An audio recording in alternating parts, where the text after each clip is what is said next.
En France, un véritable Big Bang se prépare qui va changer la gestion de toutes les entreprises. Son nom, la facturation électronique. C'est un changement majeur et on va décortiquer tout ça ensemble pour bien comprendre et surtout bien s'y préparer. Alors, au programme. D'abord, on va dire adieu à la bonne vieille facture PDF. Ensuite, on va regarder pourquoi l'État met en place cette réforme. Puis, on va clarifier deux notions clés, l'e-invoicing et l'e-reporting.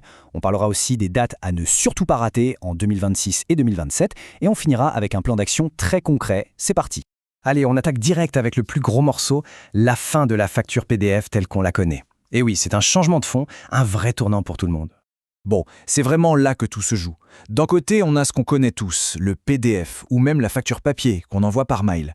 Eh bien ça, dès 2026, c'est terminé. De l'autre côté, voilà le futur. Ce n'est plus juste une image, c'est un vrai flux de données structurées. Des données que les ordinateurs peuvent lire et traiter tout seuls, automatiquement. On passe du document à la donnée. La révolution, elle est là. Et le point crucial, c'est bien celui-là. Attention, personne, je dis bien personne n'y échappe. Cette réforme, elle s'applique à absolument toutes les entreprises qui payent la TVA. Que ce soit une multinationale ou un micro-entrepreneur qui se lance, tout le monde est dans le même bateau. Ok, mais on peut se demander pourquoi tout ce remue-ménage maintenant? Quelles sont les vraies raisons derrière cette réforme? En fait, l'idée du gouvernement, c'est de jouer sur 4 tableaux. D'abord, booster la compétitivité des entreprises en allégeant la paperasse. Ensuite, simplifier la vie de tout le monde avec à terme des déclarations de TVA qui seront déjà pré-remplies. Troisième point, la sécurité, en luttant beaucoup plus efficacement contre la fraude. Et enfin, ça permet à l'État de mieux piloter l'économie avec une vision quasi en temps réel. Et pour les entreprises, le gain est concret.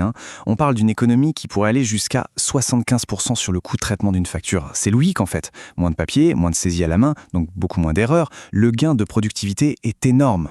Bon, maintenant, on va s'attaquer à 2 mots un peu barbares mais qui sont super importants. La réforme, elle repose sur 2 obligations, l'invoicing et l'e-reporting. On va voir tout de suite ce que ça veut dire, ce n'est pas si compliqué.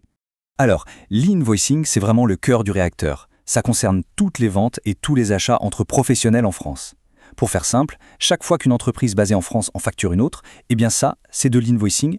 Et à côté de ça, on a l'e-reporting. En gros, c'est pour tout le reste, c'est-à-dire les ventes aux particuliers, ce qu'on appelle le B2C, et les ventes à des entreprises qui sont à l'étranger.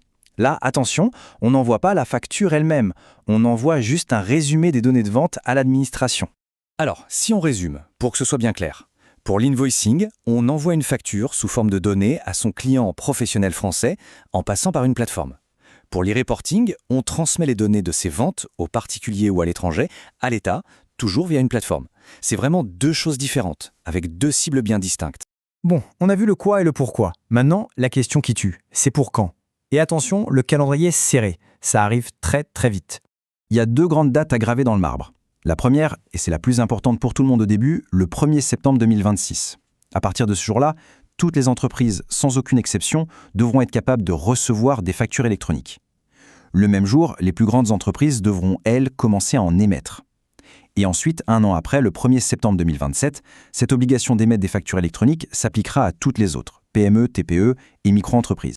Franchement, cette obligation de réception en 2026, c'est le truc le plus urgent. Imaginez le scénario catastrophe. On est le 1er septembre 2026, une entreprise n'a pas encore choisi sa plateforme, eh bien elle risque de ne tout simplement plus recevoir les factures de ses fournisseurs les plus importants, comme l'électricité ou le téléphone. Et là, c'est toute l'activité qui peut se retrouver bloquée, carrément. Donc c'est vraiment la première chose à verrouiller. Ok, face à tout ça, on respire, pas de panique. On va voir ensemble comment s'y préparer, pas à pas, histoire d'avoir une feuille de route bien claire. Pour bien piger le nouveau système, il faut imaginer un Y. Oubliez l'envoi direct du fournisseur au client, ça c'est fini. À partir de maintenant, tout passe obligatoirement par une plateforme.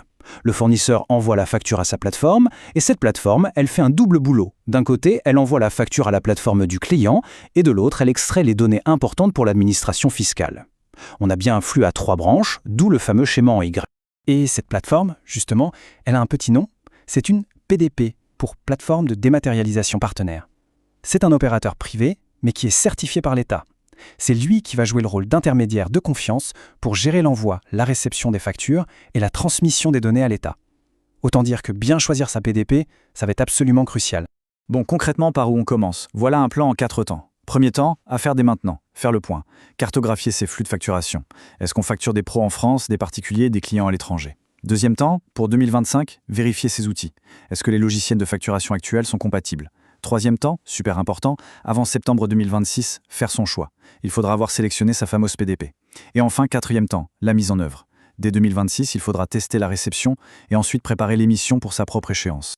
L'idée, c'est de ne pas se retrouver tout seul face à ce chantier.